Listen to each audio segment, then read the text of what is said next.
Halo guys, kali ini kita mau buka masker. Boleh, Pak. Oh, oke.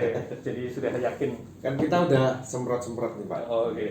Ya, ini jarang sekali saya bisa ketemu sama ini nih apa?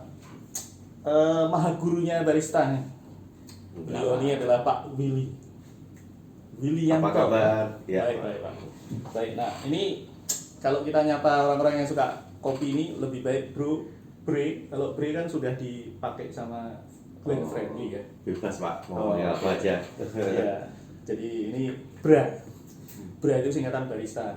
Hebat. Oh, boleh, boleh. Ya, halo Bra. Ini kita ada Pak Willy. Beliau adalah penulis buku yang wajib dibaca oleh para barista. Ya. Ini adalah manualnya para barista, the Bible-nya barista.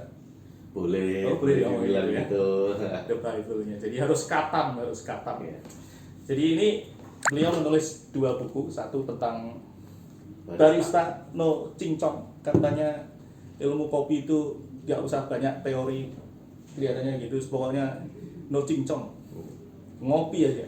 Dan yang kedua nih yang baru harus punya ini, yaitu adalah The Essential of Coffee Brewing. Jadi ini adalah nanti akan diceritakan tentang apa bedanya 2 buku ini.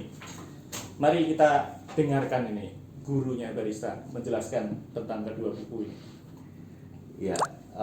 Kalau yang pertama kan memang dari judulnya aja kan memang ini Pak Bangun udah Ya. barista ya, barista Ya. no cincang, jadi lebih ke apa? Isinya lebih banyak tentang barista. Jadi Ya. tentang kita gimana sih sejarah perkembangan barista di Indonesia sampai ke teknik pembuatan espresso yang benar. Ya. Kan waktu itu kan juga cukup banyak orang yang mempertanyakan kalau kita ke coffee shop, espresso itu yang kayak gimana sih, cappuccino itu yang kayak gimana sih gitu, dan tiap barista bisa menjelaskan dengan cara yang berbeda. Ya. Nah ini di sini kita menjelaskan dengan acuannya yang kita gunakan itu acuan dari mana sih. Kalau kita ngomongin teknik espresso yang benar, definisi cappuccino yang benar, kita acuannya pakai apa? Ya. Itu berdasarkan apa? Jadi bukan acuannya saya berdasarkan ceritanya tetangga saya, kan bukan begitu, tapi kita ada acuan yang memang lebih formal gitu. Atau dari kafe mana gitu. Nah, dari kafe mana kan juga agak jelas kafenya benar atau enggak itu Iya. ya. Nah, terus kemudian juga ada banyak cerita tentang sejarah kompetisi barista di Indonesia, tokoh-tokohnya siapa aja itu. Jadi ini lebih yang menceritakan tentang perkembangan barista dan industri coffee shop, specialty coffee di Indonesia dari mulai berkembangnya mereka sampai ke kompetisi barista itu. Oke. Jadi Kalau lebih ke situ. tadi disebutkan specialty coffee itu apa bedanya dengan single origin dan Specialty blend coffee segala itu gitu? kalau kita di buku yang ini yang di The Essentials of Coffee Brewing kan juga saya sudah jelaskan sedikit ya. Jadi Ya. bahwa specialty coffee itu dia awal mulanya kan itu untuk grade coffee. Oke. Grade coffee kalau kita tahu ibaratnya kayak beras lah ya. Beras kalau beras yang kualitas kurang bagus, dia ada cacat, ada ada rusaknya, otomatis dia akan masuk ke grade yang lebih rendah. Oke. Kalau grade yang makin tinggi, grade yang kualitasnya makin bagus, Aha. ukurannya lebih seragam, warnanya sama semua, terus kemudian pecah-pecahnya juga lebih sedikit, itu grade-nya yang bagus. Nah ini kopi juga begitu, ada grade 4, grade 3, grade 2, dan grade yang dipakai yang dibilang defeknya paling sedikit, yang kriterianya lebih bagus itu adalah specialty coffee. Oke, jadi itu premium grade-nya. Gitu. Ya, jadi yang Oke. lebih kualitasnya lebih bagus itu. Ya. Jadi industri itu yang kita ada sekarang seperti itu. Jadi itu beda dengan industri yang untuk komersial. Jadi kita nggak bisa adu karena dua bisnis yang berbeda. Berbeda. Oke. Kalau buku kedua? Nah, yang kedua ini lebih untuk ke manual brewing. Jadi kan ketika sekarang banyak orang yang nyeduh di rumah, peralatan manual brewing lebih terjangkau, terus kemudian lagi populer ya kayak kopi-kopi single origin ini kan lebih cocok, banyak orang lebih suka menikmati pakai manual brewing ketimbang dibikin espresso. Jadi kalau specialty harus manual brewing. Enggak, bukan. Kita ngomongin Kalau single origin harus manual brewing. single origin nggak harus, tapi banyak orang lebih memilih single origin dipakai buat manual brewing karena apa? Dianggap kalau untuk bikin espresso lebih tricky. Ya. Oke. Jadi trikinya gini, single origin ini kan punya karakter yang cukup kompleks nih, cukup kompleks. Jadi umpama dia ada acidity-nya cukup dominan. Ini kemudian ketika kita bikin untuk espresso, karakter ini kadang kita cari espresso, oke, ini kita udah dapat sweetness dan acidity-nya, tapi bodinya kurang nih. Oke. Karena memang dia karakter kopinya seperti itu. Nah, sedangkan untuk kebutuhan untuk espresso, selain diminum cuma espresso doang kan ada kebutuhan untuk dibikin milk base kayak cappuccino itu. Jadi akhirnya banyak orang memilih untuk espresso lebih baik blend karena mereka bisa menyesuaikan ngatur untuk kebutuhan bisnis mereka. Tapi bukan berarti kalau single origin nggak bisa dipakai buat espresso, ya nggak bisa aja. Gitu.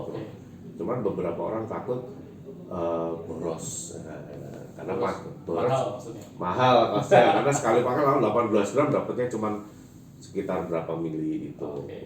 Nah, pengertian single origin itu apakah lalu kalau ngomong aja misalnya Aceh gitu ya. Kalau Aceh ini dari kebun yang A, lalu dia boleh menyebut itu sebagai single origin. Ya, kita kalau bicara single origin kita ngomong kopi mana, kopi Bali itu aja udah single origin. Oh, tidak harus Kintamani, tidak harus. Tapi kan sekarang ini kan orang menuntutnya traceability itu lebih spesifik.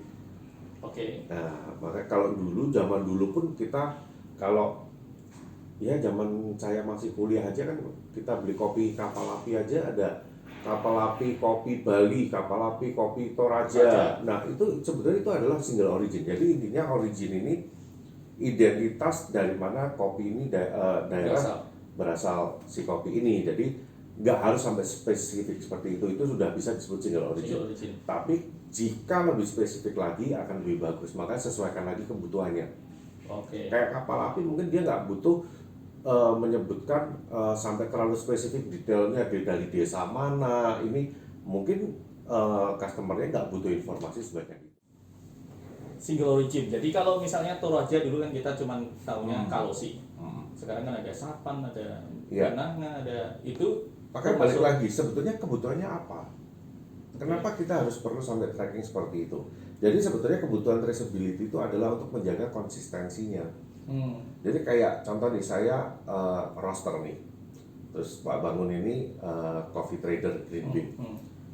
Pak, saya butuh kopi Bali dong, dikirim ya. Oke Pak, saya kirim 1 ton. Saya dapat, saya roasting, saya jual. Enak nih, orang-orang suka nih. Pak, kopinya udah mau habis, order lagi ya kopi Bali ya. Oke, kirim lagi.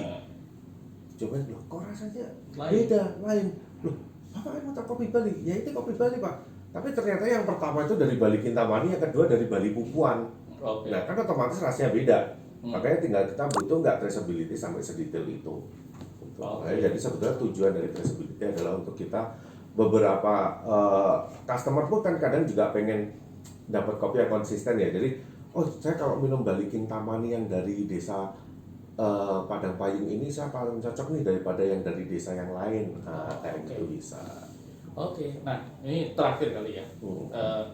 Mengapa orang perlu punya buku Pak Willy? Gini, buat saya orang nggak harus beli buku saya.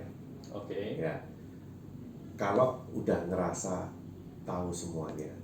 Gitu. Jadi, tapi kalau ngerasa masih haus akan ilmu dan ngerasa pengen banyak tahu tentang hal tentang kopi, ya monggo silahkan dibeli. Jadi saya sih nggak pernah memaksa orang buat beli buku saya. Kalau yang ngerasa perlu aja. Tapi kalau udah ngerasa dirinya saya ini udah di kopi bertahun-tahun, saya udah master, saya udah ikut sekolah sana sini, saya nggak perlu beli buku kopi lagi, saya sudah tahu semuanya. Nggak perlu, nggak apa-apa. Gitu. Tapi buku ini sebaiknya dibaca yang pertama dulu, yang kedua, atau terpisah? Sebenarnya nggak ada hubungannya, nggak ada hubungannya juga. Jadi ini bukan serial yang kayak Game of Thrones itu kalau kita ketinggalan season 1 kita langsung lompat season 2 kita bingung ini siapa ya. Ini nggak ada, ini bisa semuanya. Oke. Para barista, ini Pak Willy sudah memberikan penjelasan, jadi nggak ada salahnya baca buku ini supaya kita ternyata bisa tahu apa yang kita belum tahu gitu ya. Sampai di sini, thank you Pak Willy. Nanti kita ngobrol-ngobrol lagi. Sama-sama Pak Bangun, terima kasih. Sampai jumpa.